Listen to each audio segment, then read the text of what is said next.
உலகத்திலேயே தமிழ் தான் புலன் கடந்த கடவுள் தியரி சொல்லுது உலகிலேயே. அதனால் இங்கே இந்தியாவில் இந்து மதமும் கிடையாது, தமிழ்நாட்டில் தமிழனும் கிடையாது, மொத்த பேரும் திட்டு போய் தான் அறம் சார்ந்த இந்துக்கள் இருந்தாலும். ஏன்னா இந்து மதம் வந்து ரொம்ப ஜீவகாருண்யம் கொண்டது, அன்பே சிவம்னு சொல்கிறது, யாதும் ஊரே யாவரும் கேளீர்னு சொல்கிறது. அதனால் அந்த இந்து மதம் இங்கே கிடையாது, இதெல்லாம் காலி பண்ணிட்டானுங்க. தர்மசாலா வந்து ஒரு நாட்டையே ஆள்றான், அந்த நாட்டையே அவனுக்கு மட்டும் தனி இன்னும் டிஎஸ்ன்னு போடுறான், தர்மசாலா தனி நம்பர் பிளேட்டு இந்த வண்டிக்கெலாம். அங்கே இப்போ வந்து யார் முதலமைச்சர் ஆகுது மந்திரி ஆகுது எம்எல்ஏ அதை தான் அவன் தீர்மானிக்கிறான்.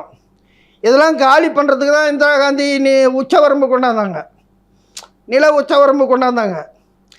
அதை பார்த்து இந்த சாமியார் இந்த மாதிரி நேராக திட்டு பயிலோ பல மாநிலத்துக்கு திட்டு பயிலோ சொத்துக்கள்லாம் போகுதுன்னு அவன் கொந்தளிச்சான்.